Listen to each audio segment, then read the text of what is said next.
happy to have, wow, there's over 230 plus people here. Wanted to make some introductions before diving into the actual webinar content. And so first off, my name is Rob Catalano. I'm Chief Engagement Officer with WorkTango. We put on these webinars quite frequently, really to talk about topics that are on the mind of HR and business leaders. We're very, very excited to have our guest today, Carrie Moretti.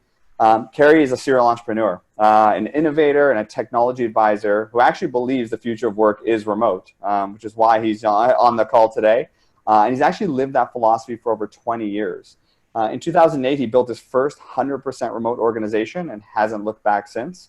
And we have him today from his home office, literally. We got a preview of it earlier. It's really, really cool. Maybe we can send a link to that video you showed us earlier.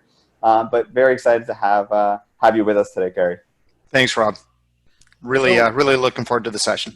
Yeah, no, appreciate it. So before handing it off to Carrie, there's a couple of things that I also want to mention. One is, Carrie has given me the permission to interrupt him as much as I want. The idea is that he's going to bring up some concepts that people are going to have questions about. Again, we want you to put them in the Q&A. I'm going to try to be the voice of all the 250 plus people now on this call to really try and dive into some of those questions and dig in a little deeper. We're going to do our best to try to get to them all. You'll also have the ability to upvote other ones that if there's a question you want answered, that'll help us prioritize because it's hard to get to them all with a group this big. But again, we're just trying to make sure everyone gets a lot of value out of the time we have together. So a couple of last things I wanted to mention is when I first thought about remote work, this is the image that came to mind for me. We all remember this from live TV where the family came running in and books were falling and his wife was diving in to try and get the children out of the room. And this has actually just become a reality now, I think, in the last week for a lot of us working in this remote environment. You can't see Steven, who's on WorkTango, but our call earlier involved children running around, a lot of fun, loud noises. But it was seeing a lot of people saying LOL, and it's true. And it is kind of the new reality for a lot of us that have made that shift over to remote. But kind of this is more on a lighter note. But what was interesting is that a few days before this webinar, I just typed in some items about remote work and started reading this Harvard Business Review article.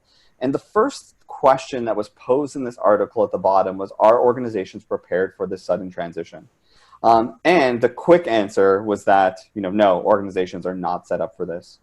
So I thought it was obviously really interesting. We're going to get Carrie's take on this and spending kind of decades focused on remote work. But before doing that, I also want to get a sense of what the kind of insight from the audience is like. And I'm launching a poll right now to identify, is your organization prepared for this sudden remote work transition?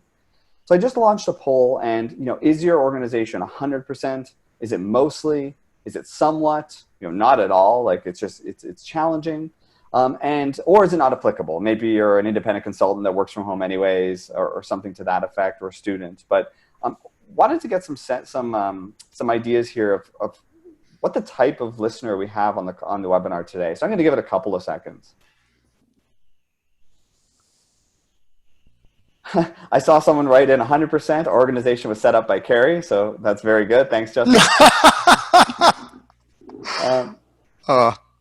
That's got to be a plant. Yeah, Carrie, are you planning comments? Yeah, really. Okay. Well, I actually did post the link to this session on my personal Facebook channel as well. So, all right. I might even have friends out there. So it looks like we have about 52% of people that have voted, and what we're seeing is, a large percentage is kind of that somewhat, 33% and mostly. I'm just going to end the poll right now, but only 10% are really in that 100% range, and 10% are not at all. So, Carrie, I'm interested in your thoughts before you get into, into the more of the content. Is this something you see that's very typical? Is it surprising to you? I can't actually see the numbers on my screen here, but no, it's not surprising. What we're seeing right now really isn't, in my opinion, it's not what we've seen in remote, in the past. This is really, is obvious. This is a unique situation. Literally, the world has never seen anything like this, so it doesn't surprise me. Gotcha. Okay. Well, appreciate everyone sharing that. It's always good to know kind of who's on our call today. But I wanted to really just set kind of pass the ball over to to Carrie, who's again has a lot of insight and interesting ideas that we can take in terms of this remote space that some of us are finding ourselves, in suddenly, given some of the COVID-19 items that are taking place. So, Carrie, take it away. All right, awesome. So I'm going to take control of the screen here, I think. Let's see, make sure I've got it. Very good. And are the slides advancing? No, of course they're not. Let's try one more time. Does anyone else have this happen? They have a group meeting and nobody knows how to work the controls of the session. All right. Okay, so all good. So I guess what I want to start with today, Rob, is to let everyone know on this session, this is not a discussion of remote work in its broader sense. This really is specifically work from home. And that'll be the first part of this discussion. And then I'm going to move straight into what I'm seeing right now and what I've seen for the last, I know this is crazy, just 6 days since the WHO declared this a pandemic. And then I'm going to, at the end of the I guess the more formal part of this presentation, I want to dive into what's going to happen next.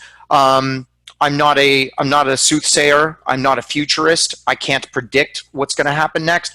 But what I have seen in other remote organizations in the past, including some of my own, has been fairly consistent. I think that there will be some consistencies when things start to, I guess, return to normal after the current crisis. So I just want to open up with this great little piece here. This has been making the rounds. I think some of you have seen it. But in 1665, during the Great Plague, Isaac Newton was a student. I believe he was at Cambridge, and he was sent home. They closed the university just like universities are closing now. And turns out that that time he spent at home worked out really well. He developed his theory of gravity and calculus. They call it his year of wonders. So if anyone's a little worried about whether or not they'll be productive from home, just think of Newton. All right, so straight into this is not remote. What's remote? These are all the things that, these are all the terms we've used in the past. Telework, mobile work, flex work, flex workforce, telecommute. If anyone on this call is familiar with WordPress, one of the great remote organizations out there, they call it distributed workforce. GitLab is 100% remote. They use the term all remote all the time. So there's a lot of terms for what remote is. Today, we're focusing on just one of those, work from home. Okay, this is my favorite slide. This is a slide I use in my presentation all the time, all my presentations, and I've modified it for the current scenario. You'll notice that I've crossed out all the places you're not supposed to be right now thanks to social distancing. I hope no one on this call is in a coffee shop right now. None of you are in transit or at a karate class or soccer field, although I guess it's a soccer field, you could be a little distant, or certainly not at an airport. I've been receiving pictures from friends, from family, from clients as they are rushing to come home. And I'm sure all of you have seen the same photos, empty airports, no lineups. Seems to me it's a great time to get a deal on a vacation. Okay. Carrie, we were talking earlier and one of our customers brought this up literally hours before the webinar that she didn't like the term social distancing, and what she wanted to call it was physical distancing. And it got me thinking, on St. Paddy's Day, we always get together with a group of friends, and instead of doing it in person or at a bar and everything's closed, we literally got on Messenger chat. We had 10 people on the screen, kind of having a normal conversation. Some filters got involved. It got a little crazy. But what's interesting is I actually really like that concept, because I don't think it has to be the social distance, world. It's really that physical distance. But, when you're talking about karate class and all these things, there's people doing dance classes remotely and doing all these other things. So there's always an interesting intake in terms of the language we're using, social versus physical. I'm a cyclist. I ride my bike. Actually, maybe I can turn. I literally have my bike right here because I sometimes ride it while I'm working. I don't know if you can see my little, there you go. Yeah. There's my bike setup. Anyways, you're 100% correct. And it's funny you say this because I myself have not even thought about that. It's not social distancing, I guess. We're socially still connected. Certainly I can testify that my teenage daughter it doesn't seem to me that she's any less social than she was a week ago. And I didn't even think about that term when it started coming out. I guess it's our natural bias. I do talk about this a lot in remote. There is a significant bias towards on-premises or people being in an office, people being physically present in our in our lexicon, in our everyday conversations, and social distancing is an amazing example of that. I don't know that we could come up with a new term now. I think this one has a lot of traction, but maybe this group can start that. Someone just wrote on the chat, I've also heard of distance socializing, which I think still works. Nice. Perfect. Perfect. All right. Don't drop the mic. This is huge. This is what I'm seeing right now is the number one issue. We've been sent home. Some of you on this call have been laid off. Others are still working or trying to work. You've been sent home by companies. Some of us, the fortunate few who were already in either a 100% remote organization or a hybrid, some mix of that. Maybe you have some of the tools already, but many of us don't. And what a lot of organizations have done is said, okay, look, we want to comply. We want to do the right thing. Everybody go home, start working, use your laptops, and that's great. But then they leave you to your own devices. There are some very notable exceptions out there. Obviously, I mentioned GitLab and WordPress. I know that AWS is doing a phenomenal job for their employees. I've seen a couple of insurance companies posting blog pieces. Some organizations have not dropped the mic, but many are. So let's talk about what that means. There's a big gap between working remote once a week, leaving work early on a Friday afternoon, and 100% remote. Okay, and a lot of organizations are obviously seeing that right now. Issues that have been trivial in the past are much bigger when everyone is remote. Just a couple of quick examples I'll talk about later. Meetings, having 8 people log into a Zoom session at the same time is a whole lot different from 6 people sitting around a boardroom table and one person calling in remotely. I'm sure all of us have had that scenario where the person who calls in gets dropped from the call and you're merrily chatting along for 30 minutes and they've missed the entire meeting. That doesn't work so well when everyone's remote because first of all, everyone's looking at the screen so you see it. So Carrie, these are the kinds of issues. I want to interrupt. I was the only employee of a 200-person organization out in another country, and you know how many times that they went around the room asking for questions or thoughts or comments, and I was the guy on the phone there, and just pick me, but just like forgotten about. So you're right. It is a different experience when you think about that. Yeah, and I mean, Rob, I'm sure this will resonate with you. How many times have you called into even just an audio conference call, and the mic that they're using in the boardroom is half duplex? So as long as they're talking, they literally cannot hear a word you say. Yeah. Yeah. And this is what we're talking about. This is happening over and over, and this is where the connection, the process starts to fall down. And look, it does feel isolating. You're going to feel excluded. It's maybe a little bit better when everyone's in the same boat, but it does need to get fixed. So how do we fix this? All right, so some of you on this call are leaders. Some of you are managers. Some of you work in HR, and many others are employees. But whether you're a leader, a manager, or an employee, we break this down into 4 areas: people, platform, process, and place, right? So number 1 is people. Always people come first. In remote, in the office, you're going to see a lot of parallels from working from home, remote, and working in an office because a lot of the same tips and tricks or techniques will work. For example, an effective manager is effective remote as well. They just use different tools. So number 1 is trust. Okay. Number 2, pay attention to the relationships. So if you're working in a group, reach out to the other people in the group. Number 3, feelings of isolation and exclusion. I'm not a psychologist, and I don't think I can confidently speak to what's going on right now in society, but it's clear. It's clear from our clients. It's clear from the people I work with every day. Everyone has a very heightened level of anxiety right now.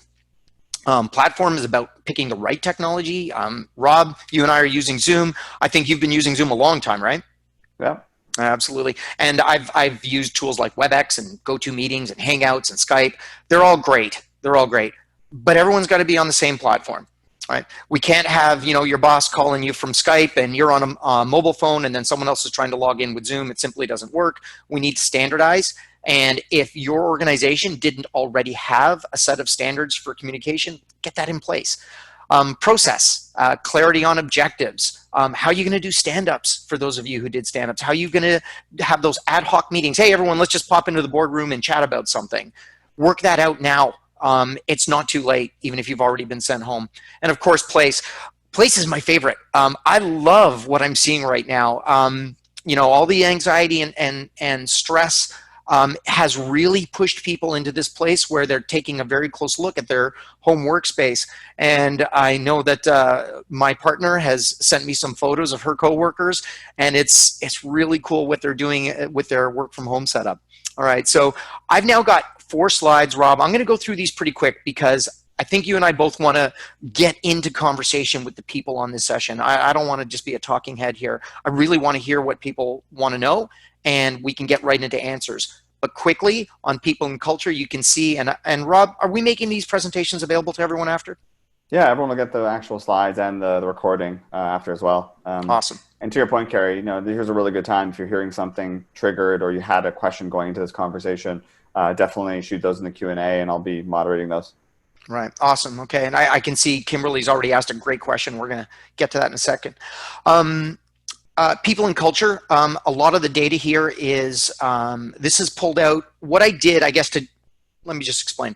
What I've done to build these slides today is very different from anything I've done in the past related to remote. So I have a lot of working materials, presentations, slideshows, etc. So I took my data and I've modified everything to look at what I feel or what I'm hearing is happening right now. So every bullet point you see here, many of these are, accumulated over the last couple of decades. Yes, I am actually 21. I started this when I was 1 year old. But they've all been adjusted to be specific to our current environment and current situation. So certainly, if you're not remote yet, start the discussion. I don't know where people are calling in from. I know for a fact there are still provinces in Canada, states in the US, and entire nations that have not yet sent people home. I genuinely hope everyone gets that out of the way soon. But if it hasn't happened, start it now. I'm speaking to you from a region that went into a state of emergency 3 days ago, and everything's closed here. Restaurants, coffee shops, everything. The best we can do is takeout.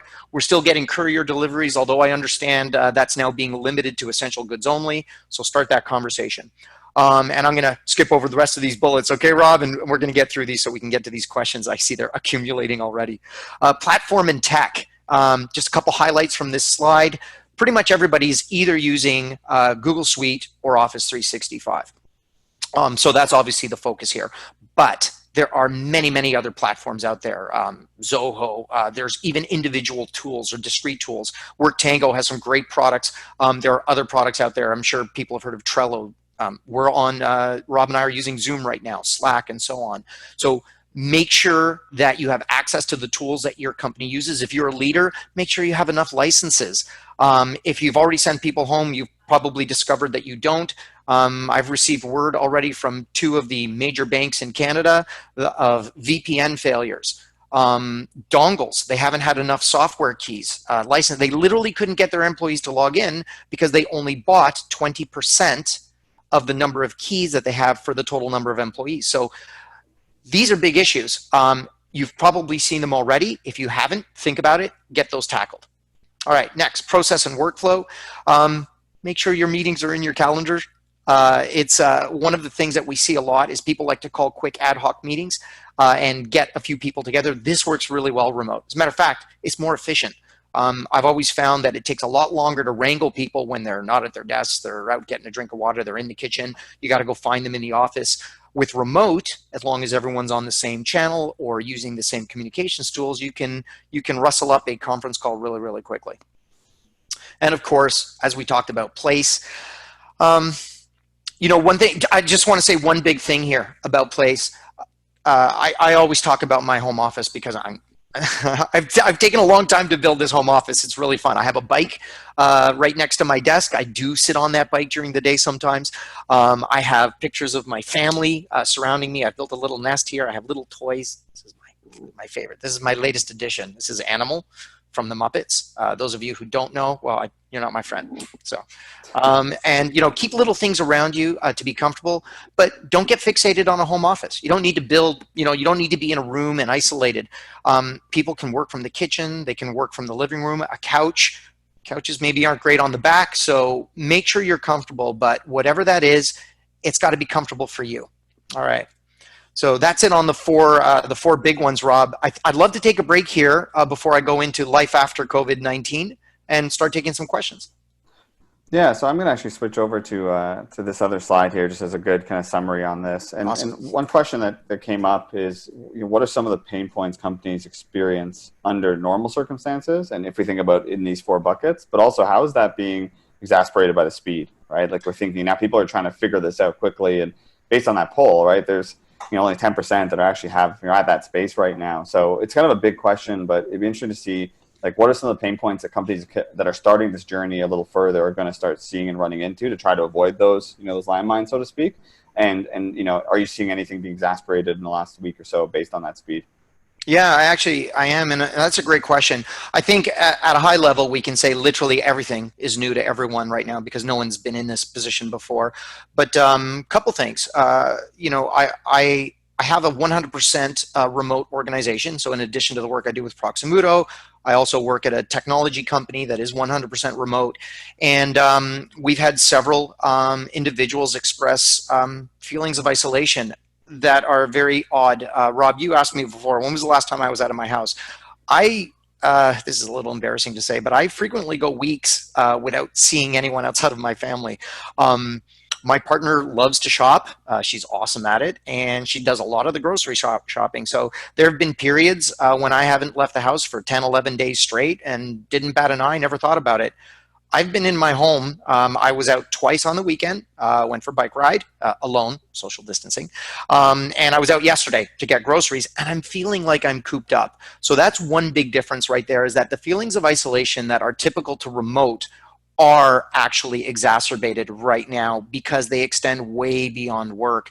If you want to take a break, if you wanted to take a break in the past and you're a remote worker, we talk about this all the time. Take breaks, go outside, go for a coffee in the middle of the day. You can't do some of these things now. Some of my best tips and tricks are not available. So that's one big one right there. Another big friction point that we're seeing that is exacerbated right now is because of the rush to remote, where literally some organizations have had to send employees home with no notice.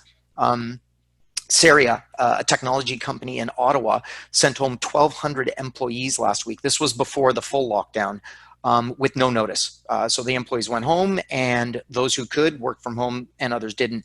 What this does is it puts you in a position where you have meetings already booked, that are booked for boardrooms or physical locations that can't happen. You have customer appointments you can't go to.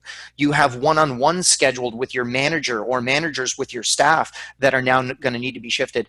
This is stressful. And it's really challenging because not only do you have to go through your calendar, find and fix all of these, you now need to make sure that you actually have seats, whether it's GoToMeeting or Zoom, to make all of these meetings work.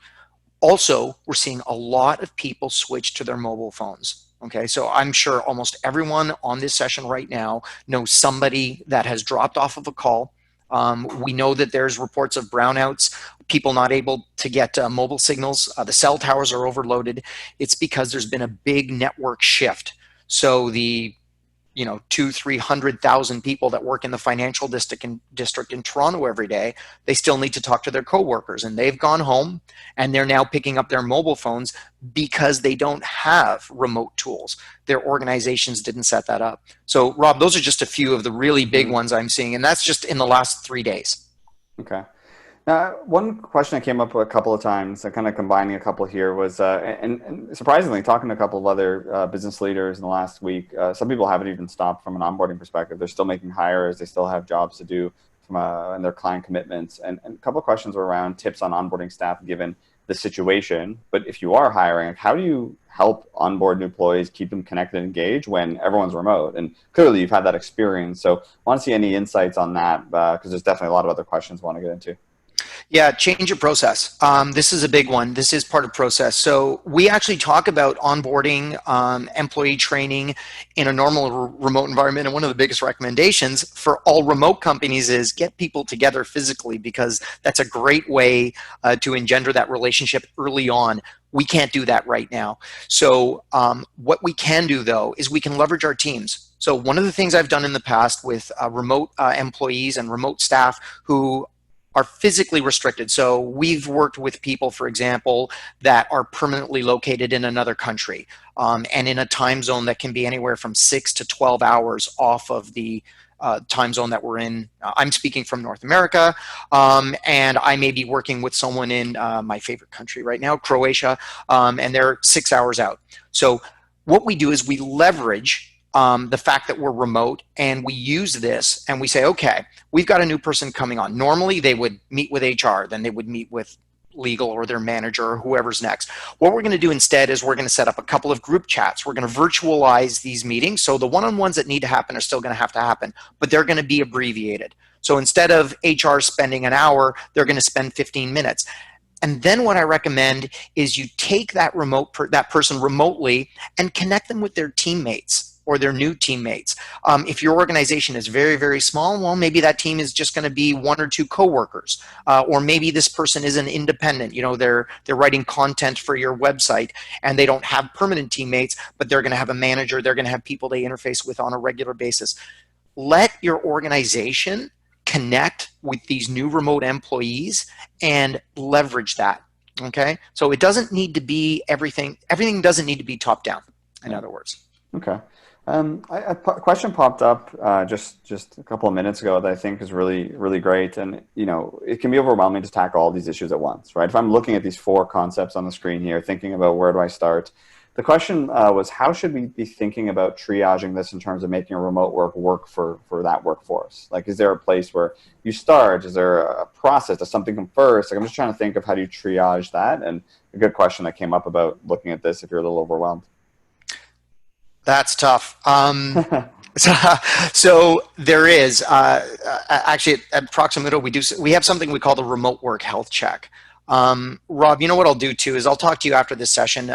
Maybe I can make available sort of a free sort of light COVID-19 version of that for everyone. Yeah. But I guess from the top down, what I'll just explain is how we would normally do this process. I genuinely believe things really are different right now.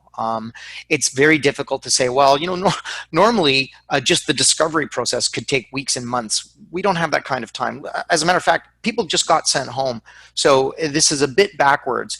So in terms of looking at these 4 areas, yeah, they're really big. What I would recommend that organizations and individuals do is the same thing you would do if you ran into any other blocker in your day-to-day workflow. Find the current blockers, okay? Not just friction points, not things that are making you a little bit upset or pissed off. I'm talking about things that literally prevent you from getting your job done. A really big one is check signing, okay? So a bunch of companies sent a bunch of people home on Monday of this week. Payroll is going to be Thursday. Sorry, that's today. Payroll's today. They're not there to sign those checks, and people need to get paid. How do we deal with this? Well, in remote work, that's one of the top things on our health check. We literally say, okay, let's take a look at accounting and payroll. And we walk through all the standard tasks that most organizations do. And I'm not talking about just enterprise organizations with 20,000 employees. I'm talking about small companies with less than a dozen employees. They still write checks in a lot of cases. Most of us have switched to ACH or EFT, sorry. But a lot of people have checks. So in a normal, I guess, migration process, the first thing we do is we say, okay, meet with your bank, find out what the processes are for direct deposit. Get that done. If you've been forced into remote, you need to understand, again, it's the same process. You need to check in with your bank if they'll return your calls and emails. Find out what your options are online. Every bank offers some kind of method for transferring funds online. I think you'll be surprised. In a lot of cases, it's actually quicker. So an EFT in Canada, for example, or an ACH in the US will clear faster than a check. So deal with this. If you haven't, if you haven't experienced this problem yet and you're not writing checks, that's fine. But this still applies. There are steps in your process that require you to be physically proximal. Or on site to do something. You've got to find those first. So go through these 4 areas, look at people, platform, process, not so much place, and figure out the steps in your workflow that require you to touch something, whether it's grab a file, grab a document. Figure out which ones you can solve remotely right away, for example, like bank transfers, and figure out which ones you can't. The ones that you can't, you're going to need to tackle, especially if they're business critical. So for example, if you literally have no way to get money out then you need to find out, can I physically make my way to my office? Now, depending on which country or region that you're in, for example, Italy, Spain, Korea, there's a full lockdown. You can't leave your home. You may be stuck. Now, if you're in most parts of the US and Canada and your office has been closed and everyone's been sent home, you can still go there. The IT department can still get in to deal with servers that happen to be on-prem and maybe need a reboot or a hard drive replacement. So figure out what your scenario is, find those points, solve them one by one. Yeah. One tactical thing I found has worked with some of our customers when it comes to finding those issues is really from a groundswell bottoms up. So is first thing asking employees, where are the barriers to your department, your respective part of the workforce? Then what we did was really ask all the employees, like prioritize, like what do you think? And it's just a quick survey that goes out. Do you think it's the most important blocker in the organization? And now you at least have, instead of that overwhelming list, like the question, you have more of a curated understanding of where you need to spend your time and your effort. And I found that really went well also. That's a great recommendation, Rob. And the great thing about that as well is you're actually tackling the issues that have already come up. You don't need to be all that forward looking right now. Most of us, we need to figure out what's already broken and let's get it fixed. I always say every change management initiative, you're never going to get 100% right. How do you get to 80% and navigate through it as you go, right? Really the other question that came up from Tracy, how do we balance information overload virtually? So I'm sure you see this, a lot of information free-flowing internally, emails, websites, communication, externally, everything we're getting. And how do we ensure the most critical of information is reaching its target audience? Yeah, so I'm going to use the Slack example. I love Slack, by the way. I'm not a salesperson for Slack. I don't get a commission, but I'm a disciple. What an amazing tool, and I've used everything from IRC to I used AOL Instant Messenger. Did you say ICQ? I've used ICQ, yes, of course. Who hasn't, pigeon? So I've used all these tools, but Slack was a real game changer several years back. But there is an information overload. I recall in one organization, the number of messages in Slack had become so excessive that you got this impression that people, all they were doing was talking in Slack or in whatever their messaging channel was, instead of actually doing their jobs. And I've had several staff come to me and say, hey, I can't work anymore. I am constantly being distracted. It was bad enough with email, and the occasional phone call, which I think we've pretty much eliminated phones. I don't even know where mine is. Here's what we do. Okay, so there's a bunch of very easy tips for this. First thing, whatever your tool is, whether you're using Skype for Business with Microsoft or Google Hangouts, go into settings, take a look at what the notification options are. Start turning it off. Okay, for those of you who are working from home, you've got in my case, I've got a laptop, I've got a desktop, and I do have a phone. I literally can't find my phone right now. I'll call it later. But if you've got 3 devices, start checking the notifications. You're going to be home for a while if you've been sent home. None of us are going back to work tomorrow, those who have been sent home. And remember, this is going to be for a few weeks, so don't be afraid to just disable stuff. I've taken my phone, and I've actually, just in the last 3 days, I've shut down a lot of the app notifications because it has been getting distracting. The level of digital communications has gone way, way up just in the last few days. So right away, tone down the noise just a little bit. If you're somebody who is easily distracted by email, I guess that's the best way to phrase that, like I am. I can't stand having email just sitting there unread in my inbox. Sometimes I just click on an email to get the highlighting off and then don't even look at it. It's awful. It's paranoia I have that I'm going to miss something. What's that, FOMO? So if you're distracted by email that way, minimize your mail window. You don't need to shut Outlook down or disable Gmail. Just minimize it. Check in. There are critical communications coming in right now, and odds are if you've been sent home or your organization is now suddenly 100% remote, people will not be reaching out to you consistently on the same platform all the time.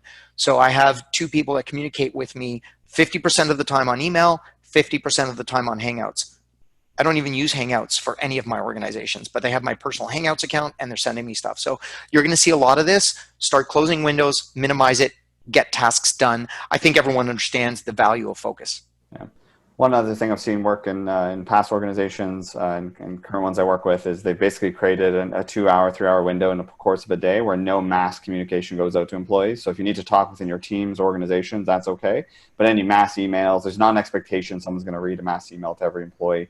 It's just a way to cut down on that communication and have people focus on their work. So want to add that color. There was 3 questions from different folks about, with this remote work setup, how do other organizations improve employee engagement, or what different ways to ensure engagement is high in these difficult times. So, I think it's kind of tied on how do we make sure we're connecting and building a good experience for employees as well. And not sure if you have any color on that, Carrie. Oh, for sure. I've actually, I was speaking with my partner this morning about this. I've seen some really great stuff come out in just the last few days as we've all been forced to stay home. We're social beings. We reach out. We really want to connect with other people. And so I've seen virtual coffee shops. This is something that's been around for a long time. Virtual one-on-ones and virtual coffees. It's a thing. If you look it up on Google, you'll see lots of hits on that. But there's a new version of that I'm seeing come out that I think is amazing. So, I don't want to get into the generational issue. This is not a Zoomers versus Boomers kind of thing here. But the fact is, a lot of the younger generation has been doing this for ages. They're all digital natives. They've been setting up, chats in TikTok and every platform you can think of, Snapchat, whatever, with their friends, group chats, WhatsApp. All these things are great. I'm seeing this move into the work world now and really quickly. And I think that if we want to really work on engagement, we need to stop for a minute and do something personal with our coworkers. Okay, so we can't just make everything about work all the time, because when we're in the office, we don't do that. You walk by someone's desk, you see a new picture shows up on their desk, you talk about it. We don't have that in the virtual world. As a matter of fact, I rarely use video with my teams. It's very, very rare because, first of all, it's a lot of bandwidth. It's very glitchy. And if everybody doesn't have the same video camera connection, it's a little disconcerting. So most of what we do is audio or text. That means you're not seeing them. You can't tell if someone suddenly lost weight and they started exercising, or gained weight, or they've changed their facial hair configuration or whatever it is. So you need to reach out intentionally and do something social with your teams. And you know what? Not just your teams. Call your friends. Most of us have been checking in on family. I've been calling my dad, my sisters, to make sure everyone's okay on a regular basis. But I'm guilty of this too. I haven't reached out to my friend group in a little while, and I think it's time to have a coffee. So let's get that done. Yeah. One thing I've noticed that we've started to do at WorkTango is we're actually supposed to have everyone from all of our offices in Toronto this week to do a quarterly success event, etc. And we have different rhythms and rituals in the organization. We're just making it work online. So I think that's a really good way so people don't go into this isolation. They don't lose the rhythm you have. We're doing it remote. It's hard to do a luncheon remote, but it's like, hey, we'll send people a gift card, go buy your lunch, come or get it delivered, and then have it that way. So we're trying to keep that engagement going, just in a different method and a different physical distancing, not social distancing discussion. Rob, that's awesome. I've also heard of companies giving credit to employees. They're doing a work from home $500, $1,000, $50, doesn't matter what it is. Quick credit saying, hey, look, here's some money, that you can expense. Buy something for your home office to make it nice. Anything, a new monitor, a keyboard, whatever it is. Yeah. Another great idea. Get an Uber Eats account or skip the dishes. It's easy. And Rob, like you were saying, you can send a gift card, but wouldn't it be fun to just send some food? Most jurisdictions still have home food delivery. Get it out there. Yeah, I just saw a chat. Someone said I saw something on a publication called Virtual Pizza Parties. Nice. Pizza delivered to all team members at the time of a conference call. That's awesome. Like one slice. That is a great idea. Cool idea.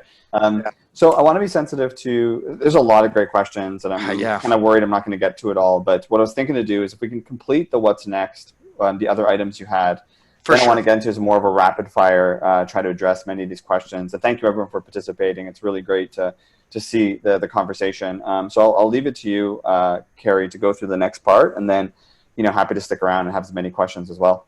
Okay, and just to let everyone know, that we can see the questions, and anything we don't get to, I will definitely, and Rob, please, I'm sure you'll help me with this. We're going to go through everything and try and answer every single question. A lot of people are asking for, toolkits, free materials, whatever. Absolutely.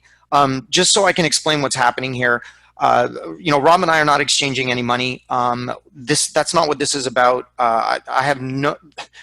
we want to get as much information out to as many people as we can as quickly as possible. So yeah, we're with Proximuto, we're putting together these, we're calling them 5 in 5s, little 5-minute videos and quick tips, blog posts, everything. I will send everything to WorkTango. They'll get it out to this group. I'm posting it all on LinkedIn. It'll all be out there. There is a lot of good information. I do understand there's also a lot of crazy stuff out there as well. Look, you know, as far as I'm concerned, I think everyone's trying to help. So whatever you find out there, use it and see if it applies to you. So what's next? What's next is I got to get my screen on the right part here. Okay, here's what, like I said, I'm not a futurist, but I think I have a pretty good idea of what's going to happen when we do start going back to work. And we are going to start going back to work. I don't know when. No, I'm not going to predict that. 99% of the people surveyed in this buffer survey. So they surveyed 2,500 remote workers. Now, these are people that were already remote. This is prior to COVID. This was last year, 2019. Good, solid data. I put the link on there. It will be posted later along with all the other materials from this presentation. 99% indicated that they would work remotely at least some of the time for the rest of their careers. To explain what we're talking about here, this means that in a normal environment, people who try remote not only love it, but they want to do it more. And those who are remote will never go back. I genuinely believe we're changing the world right now, not just because we're all going to adopt new hand washing processes. I certainly have. But because once employees get a taste of remote, of working in an environment that you don't have to drive or ride public transit to for an hour, for those of you in big cities, an hour and a half, there's no going back from that, right? Although it's funny. Oh, sorry, Rob, go ahead. No, I'm sorry to interrupt. Someone made a comment that said, and it's more of a question actually, how do you think the current situation will impact the way we work once this pandemic is behind us? And I think you're right. Like, I think it will be impacted. Like this concept of 9 to 5, if people are operating well under these remote environments, will be questioned, right? And I think already many organizations are, you know, as the poll mentioned, kind of midway there, halfway there. But I do think that it's going to impact how companies operate, probably more for the better from a flexibility perspective of employees. Some industries lend itself easier to others, but I do think it's fundamentally going to change how companies are operating when it's working when people are remote. Think about real estate, not the need for all those seats if you know, if you can have people hoteling, etc. But I do think it's going to change the way we work. It has to, and that's really what that last slide was talking about. It doesn't matter whether or not the organization you work for or that you lead decides that, okay, as soon as this is over, we're going back to exactly what happened before. This is not going to happen. There's no going home again, right? We understand this. Things are going to change. How they change, I'm not so sure, but I think we all need to start preparing. If you're on this session and you're a leader, then you need to think about what's going to happen when your employees don't want to come back. I think we learned some lessons in 9/11. We saw it was a very tragic and scary time for a lot of people.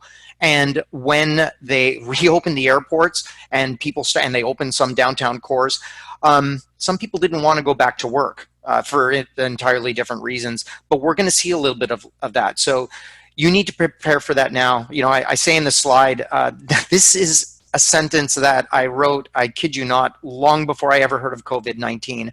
Remote work is a door once opened, not likely to be closed. We just don't want to go back. We have to consider the long-term implications of anything we do right now. So if you're going to standardize on G Suite or Office 365 or some of these great tools that come out from AWS, that's great. But think about what happens when people start coming back. So the other thing to recognize too is not everybody likes remote. Some people are going to want to go back to the office. I know I'm very much looking forward to socializing again. So how are the tools going to work in a hybrid environment? So if you have a certain percentage of employees that are going to stay home, some that are going to come in, how are you going to set that up? I can see there are several questions in the list right now with the term team in them. Team is a big thing right now. Teams that are 100% remote are not the same as teams that are mixed or hybrid teams. At my craziest in my life, I managed 2 teams that consisted of 27 staff spread across 7 countries and 9 time zones. You want to talk about chaos trying to manage a team? 9 time zones. And I don't even want to tell you what happened every time the time zones changed for daylight savings. It was a complete disaster.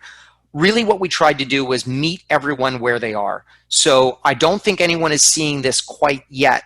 But what will happen to those of you who are on this session is after a couple of weeks, if we're all still home, people are not going to work 9 to 5 anymore. So Rob, you nailed it. That 9 to 5 mentality, that's a bias.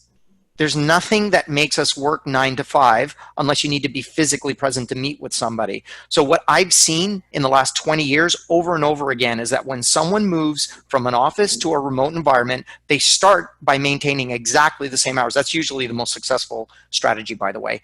Try and stick to your current schedule, change as little as you can other than the environment.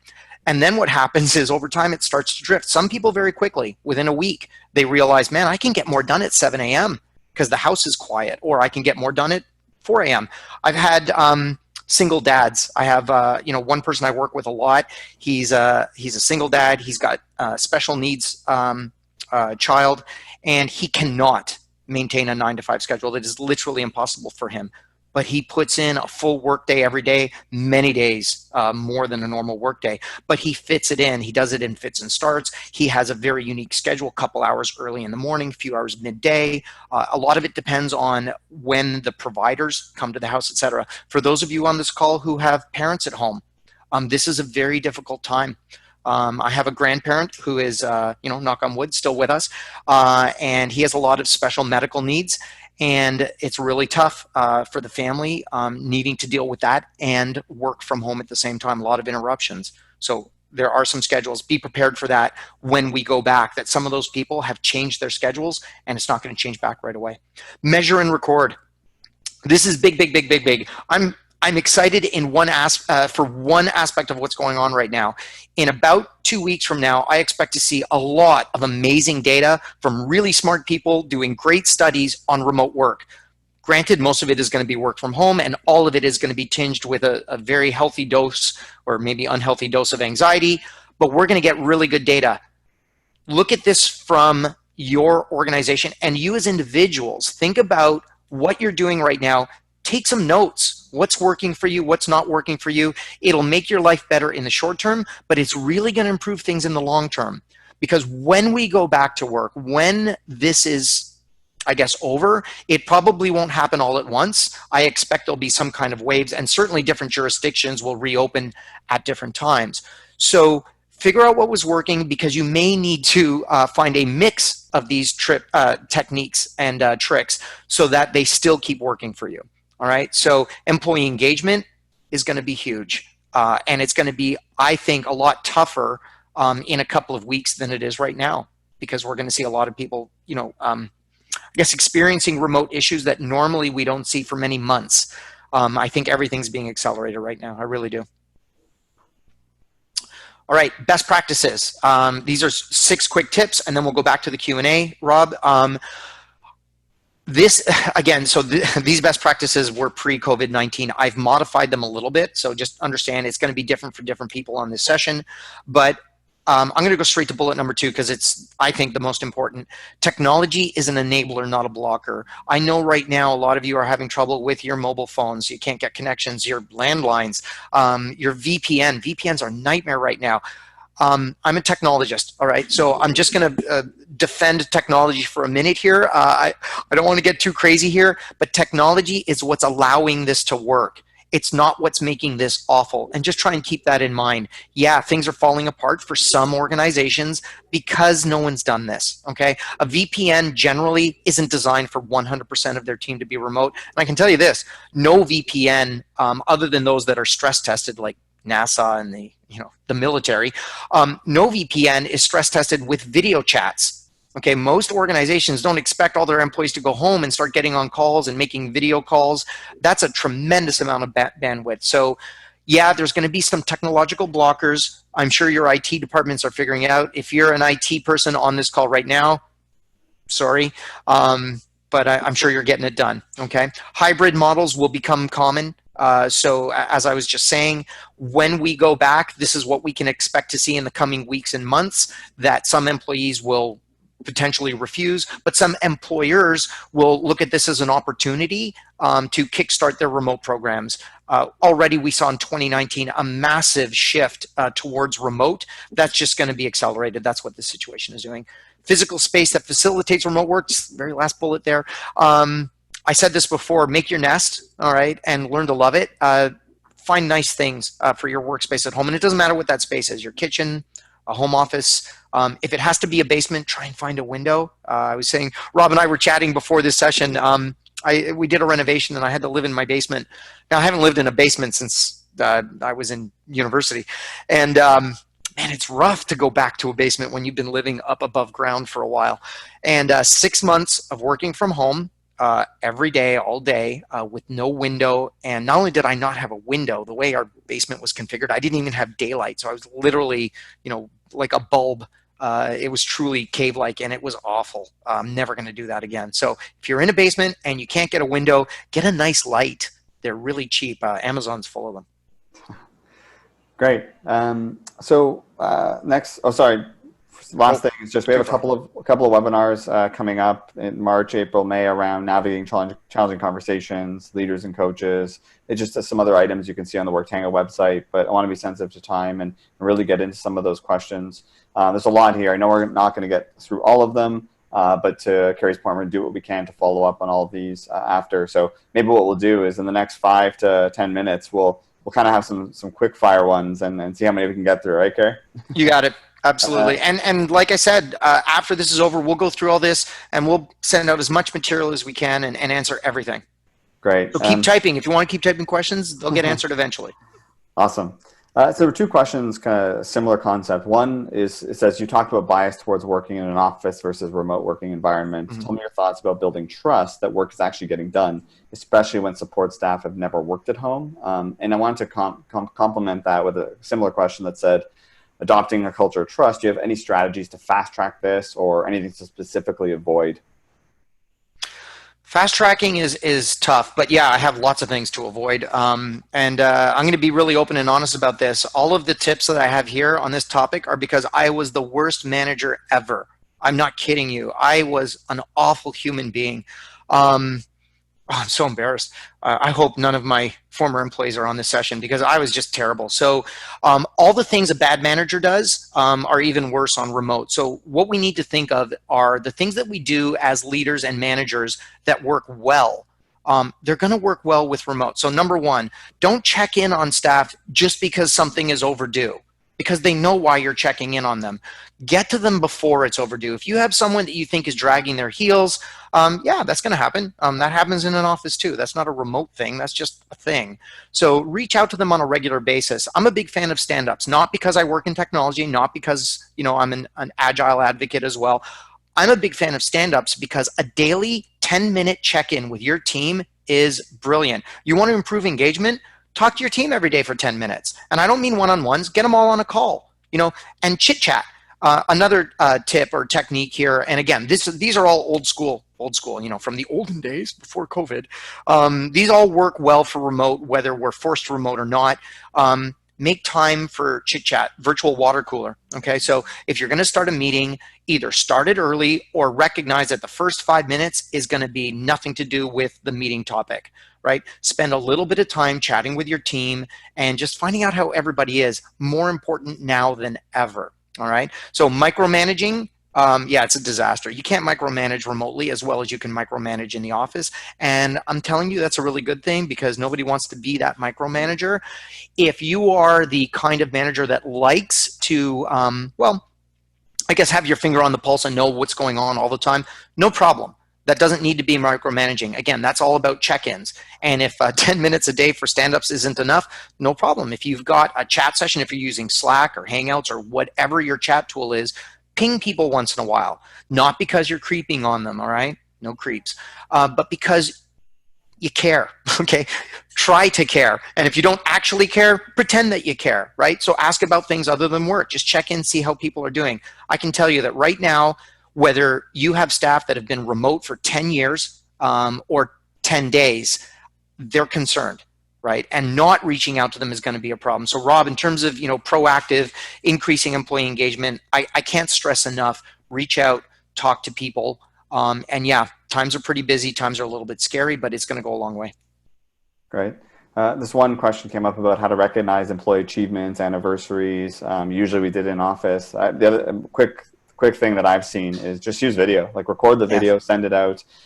Think about stuff you've done for people that haven't been in your office. We had someone who just had a child who's in Denmark. We just send fun videos to congratulate him and his family, and it was just things that we do for people that used to be remote that are now, our whole world is remote. Lean on some of those things that have worked in the past. I'm sure you've done something in many of your instances.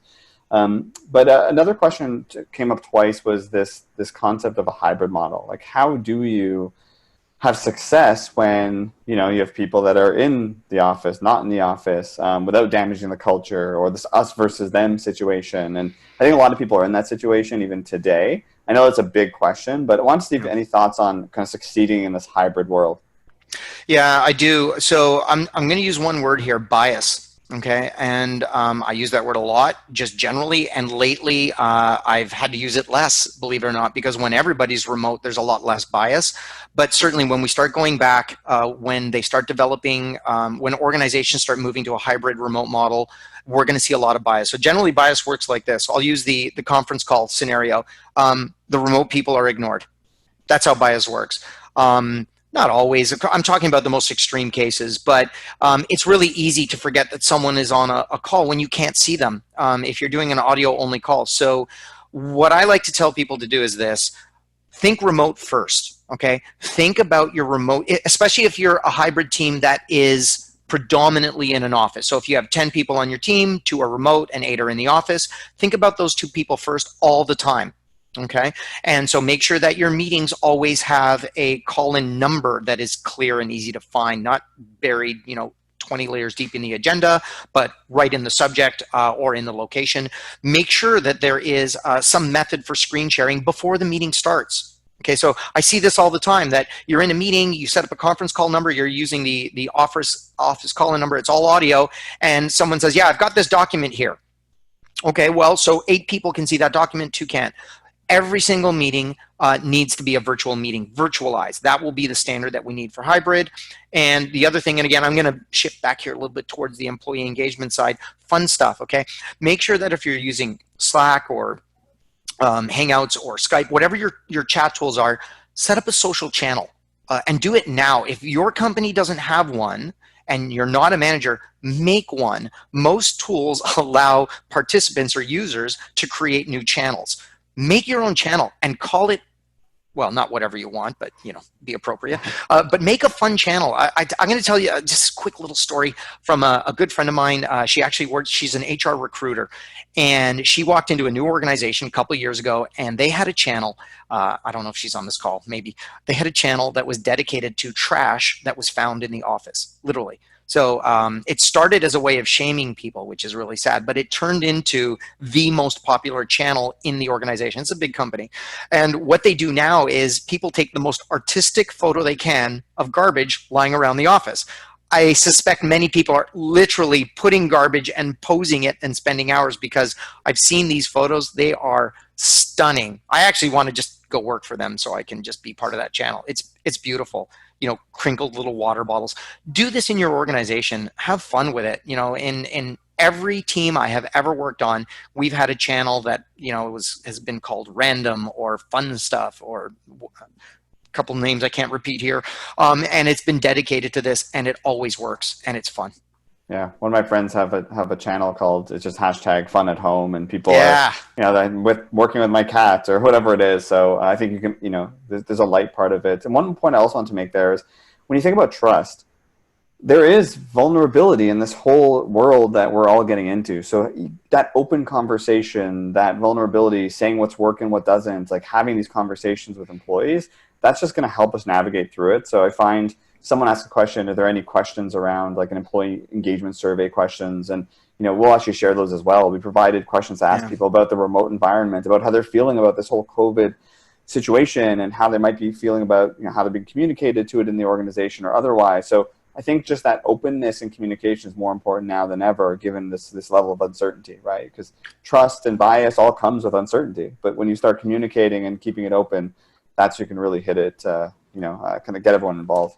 Well, going back to what we talked about earlier, the virtual coffee with a group of friends. One of the things I've noticed this week is I'm getting more amazing feedback from people who aren't clients, who aren't coworkers, or who aren't prospective clients than I am from my regular sources, because everybody's in this right now. So look at this session, Rob. You and I met just a couple of weeks ago, and we put this together as quickly as we could. Not knowing that this was coming, but it seemed the writing was on the wall. Those of you on this session, reach out to your friends. They don't have to be just coworkers. We talk about engagement, but if your boss or if you're a leader and you feel like your team isn't maybe big enough or they're not going to be interested, reach out to your friends. We all need to help each other right now. This is rough. So let's do something social and learn. I've learned tons just this week. Yeah, so I think that's a good segue. I realize we're about 4 minutes over, and there's still a number of folks here, but we put this on really to help help the community. Everyone's going through something that's unprecedented. It's different, and this was a way for us to share some of our knowledge or people in our networks collectively with this group. One other thought is that there is a group called the People group. It's a Slack group where you need to apply to get in, but similarly, I've gotten so much value of little tools, tricks, things to help us through this time going completely remote at our organization, and it might be something that the team here might be interested in joining as well. There's a lot of really key folks sharing that right now, and it's a good point, Carrie, right? Like we're trying to figure out how to engage with our own employees, but we can lean on each other to figure out what to do next. So, with that being said, we're definitely over. So we have to do a couple things. One is we will follow up with all the details we mentioned here and some of those resources that Carrie had mentioned. We're going to do our best to get back on all these different questions that are here. And apologies we didn't get to them all. I find the WorkTango webinar series always ends at 2:05 but I'd rather that than having nothing to say and people being engaged. So I appreciate the effort for Carrie. Thanks for joining us. Stephen and the WorkTango team putting it together in literally, a couple of days, and everyone here for kind of joining, and we're all waving the same flag, right? We're all trying to figure this out. So it's nice to have a community that can lean on each other for that. So that being said, everyone get back to your wonderful day, likely at home for most of you. And then we'll see you in another WorkTango webinar series soon enough. Thanks, Rob. Thanks, everybody.